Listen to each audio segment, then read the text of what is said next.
Welcome to Digital Asset News. Take the top stories in cryptocurrency and digital assets and break them down in bite-sized pieces. Today, I want to do a quick video and just talk about how it is not the end. And I just want to go over a couple of quick news stories that has been going on the last week to 2 weeks, sometimes a little bit longer, just to see exactly where we are. And there's going to be things that we're going to talk about, like little pieces of FUD here, where the US seizes $2.3 million in Bitcoin and how they actually did that. A statement by former President of the United States, Donald Trump, as he says Bitcoin is a scam. And those are just two of the recent ones. But I want to remind everybody about, first of all, how we line up as far as like where we are now and the past, and actually where we're going in the short to long term. And I want to just talk about some of the good things that have been happening throughout the entire world, globe, as far as like India, El Salvador, Paraguay, all the way down to Mexico, even the great state of Texas that I live in, and all the great things that are happening around the world for crypto and digital assets. And we'll get into all those things. And then finally, I just want to ask the question, when all these prices go down, what do you do? What do you do yourself? So we'll get into all those things, but first take a look at what's going on in the market and why we're doing this video today. Today, it is just one of those extremely red days. I mean, we're down to 1.4 trillion, which sounds kind of ridiculous when you say that. When I say that aloud, it's kind of weird. The market is down to only $1.4 trillion. I can remember just 3 or 4 months ago when we were all celebrating because we had broken that all-time high of $1 trillion market cap. And here we are complaining. We're like, shoot, we went below 2. And now we went below 1.5. And here we are at 1.44 trillion. Was anybody under the disillusion that this was going to be super easy, where we would just put our fiat money into and then everything would just go to the moon and we'd have no turbulence, especially with this year being, I think, one of the biggest years that will ever be in crypto as far as mass adoption? I don't think that's how it works. Actually, I'm 100% sure of it. And this is just one of those videos you're going to watch and go like, okay, I get it. So let's see how bad the action is. Well, I can tell you right now, Bitcoin's might go below 30,000, just might. And then we're down almost 12%. Ethereum's down 14%. Binance, everything's down mostly double digits. Everything holding for even single. That's kind of weird to say. Is anything even holding single digits? No, it's all massively down, except for Theta Fuel. Congratulations, T-Fuel holders, myself included. And yeah, that's about it. So yeah, not a great day for the crypto market. So let's take a look at some of those things which cause us to have fear, which cause us to have uncertainty, and which cause us to have doubt, otherwise known as FUD, and see exactly what's going on. So first up, this is a story that we covered briefly yesterday. US seizes 2.3 million in Bitcoin paid to Colonial Pipeline hackers. This is all about ransomware. And you heard this, you're going to keep hearing this again and again and again about how it's weird because people will talk about how awful it is that all these criminals use cryptocurrency and digital assets to do these ransomware. Bitcoin is the end all be all and bad guy stuff. Well, first of all, before Bitcoin, everybody just used the good old American dollar. Cartels used it. Terrorism used it, terrorists used it, people who were, just the unscrupulous out there and doing the wrong things, they were all using the dollar. Let's just call a spade a spade. So when people say, Bitcoin it makes it easy. No, it doesn't. Here's an example. So the first thing I will say is we covered this briefly, but the real question was, how did they recover these funds? I'll get to that in a second. So this is what happened. The Justice Department on Monday, yesterday, recovered 2.3 million in crypto ransom paid by Colonial Pipeline Company, cracking down on hackers who launched the most disruptive U.S. cyber attack on record. Deputy Attorney General Lisa Monaco said investigators had seized 63 Bitcoins, now valued at 2.3 million. Well, I bet last week was probably worth a lot more. And to finish up, an affidavit filed on Monday said the FBI was in possession of a private key to unlock a Bitcoin wallet that had received most of the funds. It was unclear how the FBI gained access to the key. So at first glance, when people look at this and they say, hold on, wait a second. Are you telling me that the US government can at any time just get a private key, unlock anybody's account, and then take all their crypto and digital assets? I thought you said they couldn't do that. And when people read this and hear about this, they don't know they have no idea. First of all, they have no idea what Bitcoin and crypto is. And that's the reason why that thing that spins above my head all the time, danteachescrypto.com, that's the reason why I made that website. And I made it 100% free. So anybody could go there and learn. I don't care if you are in North America, South America, if you're in Bangladesh or Sub-Saharan Africa, 100% free is 100% free. If you have a mobile phone and an internet connection, and it doesn't have to be great, then you can go to Dan Teaches Crypto and learn all these things. So again, when we're talking about these things, people are like, oh, well, I don't understand what it is. That just means that the government can crack it. That's not what happened. So here's what happened. This was actually retweeted by Caitlin Long, and it's from Adam Back. Adam Back, Bitcoin OG, says Bitcoin was not hacked. No Bitcoin wallet was hacked, nor is it even known to be possible. Ransom hackers used a rented cloud server. FBI got a subpoena and took control of it and recovered coins. That's it. Pretty simple, right? And you can read the whole thing as it goes through here. And Adam lays it out exactly in more detail what happens if you need more detail. So that makes a lot of sense. So my big thing yesterday was like this. You can't have it both ways, okay? You can't say that, oh, Bitcoin is awful and it's going to lead to more ransomware, and then go, oh, wait. But the government can hack it. So, whichever way you go, it doesn't matter. It's bad either way. No. That's not what it is. So when people talk about this, make sure you send them this article and just say, no. It was a rented server. This is how Bitcoin works. Nodes, decentralization. Go to danteachescrypto.com. Teach you all everything you want to know about it. And that was just one part. And the second part came from this. Donald Trump said that Bitcoin's a scam. All right. So this was in a Fox News interview, Fox Business. He says, Bitcoin, it just seems like a scam. I don't like it because it's another currency competing against the dollar. And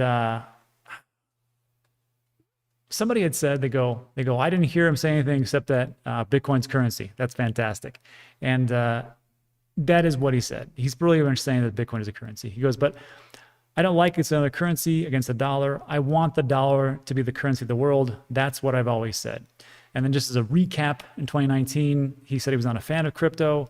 And then in a tweet, he had said at the time, crypto was facilitate unlawful behavior, including drug trade and other whatever.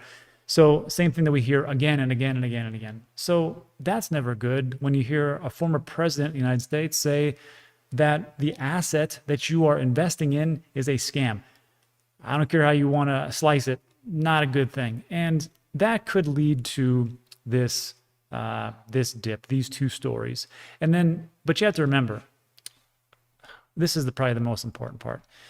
Doesn't matter the stories that come out. It's not directly related to those stories. Usually what people will do is some people will panic and they'll sell. But a lot of people, and this was my thesis of always why when people would tell me, but Rob, you don't understand. The institutions are coming in and they're going to stabilize everything, and you just don't get it because you're just shell-shocked from 2017. I told everybody the same thing I'm going to tell you today. As long as there is greed and manipulation and whales and uncertainty, this will always be volatile, and people will always sell to enrich themselves. And that's exactly what is happening here. So when you see these FUD articles, yeah, there can be some panic sellers, but on the flip side, you're going to see people just go, you know what? I think people are going to sell a lot. I'm going to sell. And then they sell. And then there was a nice little death cross as far as like TA is concerned, technical analysis coming out. And I'm actually going to be on Alex Massioli's show. We'll talk about how things are just kind of breaking down. And it's totally breaking down, and we're going lower. So before we all lose our minds, relax. It's going to be okay. If you're new here, just take a look at the people around you that have been here for a while. It's a great community. Welcome. Not a big deal. Do I know what's going to happen tomorrow? I don't know what's going to happen tomorrow. I don't even know what I'm going to have for dinner tonight. But I can tell you in the long run, things usually work out pretty well for crypto. If you take a look at Bitcoin in the very beginning, I mean, I remember reading stories about people were celebrating when Bitcoin hit $1 because they were so excited that it was on par with the US. They were like, they couldn't even believe it. Like, that's amazing. Then when it went to $100, people lost their minds. And then it crashed down. Then it went to 1,000, and it crashed down again. Then it went to 20,000, it crashed down again. Then it went to 60,000, it crashed down again. Where do you think it's going to go? So if you just look at history, it's a decent indicator of what things are going. Speaking of history, let me show you a little something. So this was from Raoul Pal at Real Vision. And what he does is he lays out a pretty good case. He just overlaid from the Bitcoin price from 2016 and May 2016 to 2018 when we had that massive run up. And he overlaid that, or he put that in the background, the blue lines. And the white line is the Bitcoin current price. And you see how it kind of matches up, which is kind of weird because in May 2021, when we were doing pretty well, we had a nice little peak and then it went sideways and then it dropped off towards the end of May and then in June. I wanted to blow this up even more so and just tell you, see really how close we are. Look at this. This right here is May. In blue, that's, what is that? That's May 2017. Make sure, yeah, May 2017. And then over here is July 2017 in blue. In white, we have May 2021. And then we don't have July 2021 yet. But as you can see, if we just cut this in half, this would be considered June. We were actually pretty high in June, if you want to really take a look at it, as compared to what happened before. Then there was a big drop off. And this is, if this is June, then this would be June 15th. And then this yellow line will be July 1st. Let me see. Oh, sorry. So the first, you can't see my arrow, my cursor. So that first white dotted line where it says June, big red arrow, that's June 1st. The second white dotted line next to that, that is June 15th. And then the final yellow dotted line, that's July 1st. So if you look at this, we're probably going to go down again. I mean, even if we take a look at the moving averages, which we're going to take a look at with the guys at Market Rebellion, we're probably going to move down even some more. That's not FUD. That's just what the history shows us. Am I 100% sure? No, I'm not 100% sure. But if it does go down, just so you're mentally aware, okay, it's going to go down. If we look at the past, but what happened after that? That's a good question, Rob. Well, this is what happened. We bottomed out. I mean, a lot of people got out, and those people that got out are probably kicking themselves now because they didn't enjoy that massive run up in 2017 when it went from like $1,000, $1,500 all the way up to 20,000. And this is what we're all here for. But again, we could see another peak up to 80,000, crash down to 67,000, and then run it up all the way to 100, 130, 150. This is not investment advice. This is investment opinion. Don't take my word for it. This is just the way I see things. So there is that little piece. And I'm going to skip over to the last part here. So when this happens, and we'll get into the good stuff, but when this happens, you have to remember, what are you going to do about it? I'll tell you what I did today. You know what I did? I woke up at 2 a.m. because I couldn't sleep for some reason. Something was wrong. Obviously, it was the market. And I saw how much it was going down, and I bought. I bought Bitcoin. I bought Voyager. I bought StormX. I bought some other ones. I forgot which ones I bought. But they were just so low. I'm like, huh, sure enough. I've already bought. This is like my 5th dip I've bought. I'm actually running out of money. So hopefully things work out. But again, if we look at things in the past, I can see it. So the question is, what are you going to do when things start to bottom out? Are you just going to be like, wow, that's going to bottom out? Like this, like my man Diesel Kane says, I really hope Bitcoin drops to 10,000 so us peasants can try to get it in the market. Here's my thing. I bet even if it drops down to 10,000, people will be so fearful. The majority, they won't buy it. They won't buy it because they're like, oh, either it's going to be too risky for them, or they think it'll go down to 5,000. It'll go down to 1,000. It'll go down to 100. And before you know it, it just shoots up again. So get in where you fit in. Try to find those spots. That's what I do, not financial advice. And that's where I'm coming from. So if we take a look at that and all those great things, let's take a look at some good news in the past. Well, just real quick, the Reserve Bank of India, they came out and they made it very clear that nobody's banning anything as far as crypto. And they're going to try to incorporate that into their country. So that is a huge news for India. If this would have happened in 2017, we would have already rocketed up. On top of that, El Salvador president announced his plan to declare Bitcoin a legal tender. another country, well, a country, excuse me, I think the first is going to say, yes, we're going to say Bitcoin is legal tender and is a currency, and they're going to give people who want to move there permanent residency for all you crypto holders, and I believe no capital gains tax. Interesting. So another great big news. On top of that, this just came out.